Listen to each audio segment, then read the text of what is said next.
دابا غادي نقدم معكم الكاب كيك، غنوريكم المقادير وطريقه التحضير. بالنسبه للمقادير تنحتاجوا 150 غرام ديال الدقيق الخاص بالحلويات النوع المزيان، وتنحتاجوا 150 غرام ديال سكر حبيبات، وتنحتاجوا 150 غرام ديال زبده اصل حيواني الخاصه بالحلويات اصل حيواني 150 غرام تنعبروها هو الاول عاد باش تندوبوها، وتنحتاجوا 3 البيضات حجم كبير، تنحتاجوا ليكستري فاني يعني سائل الفانيلا اللي ما عندوش يقدر يعوضوا بسكر الفانيلا او لا بالبودره الفانيلا، وتنحتاجوا نصف كيس ديال خميره خاصه بالحلويات. بالنسبه للناس اللي ما عندهمش الميزان 150 غرام عبرناها ديال الدقيق عبرناها في كاس العنبه، عطاتنا كاس مملوء زائد ربع كاس نتاع الدقيق هي 150 غرام. وبالنسبه للسكر حبيبات 150 غرام عطاتني كاس قريب يكون مملوء كيف ما تتشوفوا نتاع العنبه. و150 غرام ديال الزبده قبل ما ندوبوها عبرناها عطاتنا فاش ذوبناها كاس بحال القيس نتاع سنيده، كاس غير مملوء قريب يكون مملوء نتاع الزبده مذابه. وليكسترا فاني تديروا شويه، وبالنسبه للخميره خاصه بالحلويات تديروا نصف كيس. دابا غادي ندوزو الطريقه ديال التحضير سهله. اول حاجه تنديروها تنخويو هاد 3 البيضات كيف ما تتشوفوا، تنضيفوا عليهم 150 غرام السكر حبيبات، وتنحركوهم وتنديروا ليكستري فاني وتنحركوهم. بعد ما حركنا الخليط ديالنا مزيان حتى دابت معنا سليطه، تنستعملوا غير هاد الفوه ما تحتاجوش للطراب الكهربائي. دابا تنضيفوا الدقيق، وضروري خاص في الحلويات الدقيق يتغربل.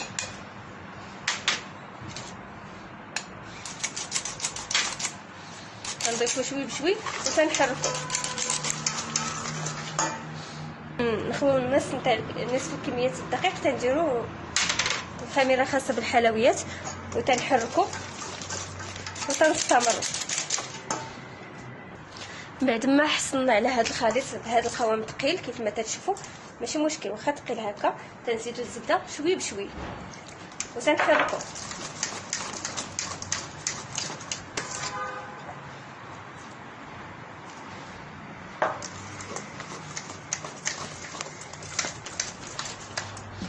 تنبقاو مستمرين حتى تنساليو الزبده ديالتنا كلها.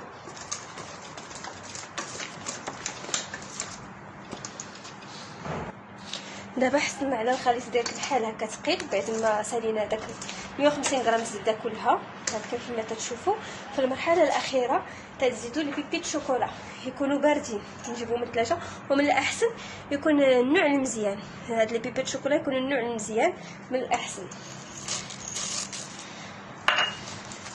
تنحركو هكا، هما اخر حاجه تيدار هما هاد لي بيبي الشوكولا. تزيدوا شويه من هادو تخليو هادو للتزيين، خليو شويه للتزيين كيف ما تتشوفوا.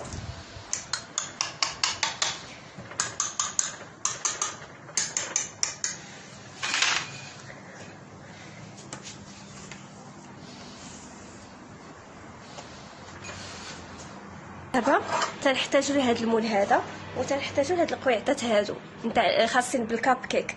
بالنسبه لهاد المول تتحتاجوا الا كانوا هاد القويعطات اللي هما رقاق وهكا ماشي صحاح.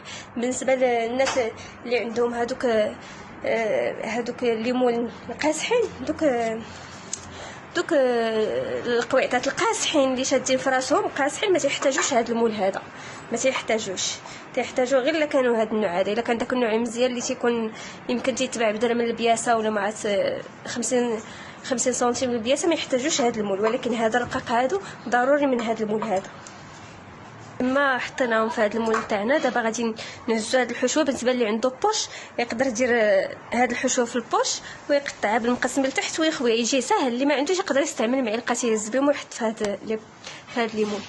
بالنسبه تنهزوا معلقه بحال هذه كبيره تنعمروها وتنديروا هكا، تنعاونوا بالمعلقه. بالنسبه للناس اللي ما عندهمش البوش وما تعمروش هذا المول حتى الفوق، على حقيقه راه تيضاعف الحجم ديالو. واخا يبان لكم ثقيل راه عادي، راه فيه الزبده يعني راه غير تيطيب تيولي مقاد، حيت فيه الزبده هي اللي تتخليه يكون ثقيل هكا. الخليط هكا تيكون متماسك وثقيل، ما تيكونش جاريك بحال الخليط نتاع الكيك. المهم هكا تنديرو وما تنعمروش حتى الفوق نهائيا، على حقيقه باقي في الفران غادي يضعف. بالنسبه لينا حنا رجعنا بعد ما كملنا، يعني 150 غرام والعبار اللي عطيتكم تعطينا تقريبا 12 حبه نتاع الكاب كيك. 12 حبه. دابا هاد البيبي الشوكولا غنزينو بهم من الفوق باش يبقى تيبان لنا الشكلاط بحال هكا. تقدروا ديروا اي نوع نتاع الشوكولاته من الفوق. كاينين واحد النوعيات الشوكولات نتاع هكا نتاع لي كاب كيك تيكونوا في شكل تيكونوا زوينين في المنظر، وبحال اللي تيدار في الصابلي وداكشي تيجيو زوينين. ها حنا بعد ما سالينا الشكل النهائي دابا غادي ندخلهم للفرن. بالنسبه للمده نتاع الفرن غتدخلهم فران دافي. ديما في الباتيسري الفران خاصو يكون دافي، ما يكونش سخون وما يكونش بارد، دافي.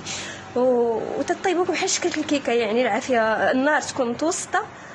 يطيبوا من التحت هو الاول عاد باش نزلوا من التحت باش يطيبوا من الفوق، يعني التحت هو اللي تيطيب الاول عاد باش تيتحمروا من الفوق في الاخر. صافي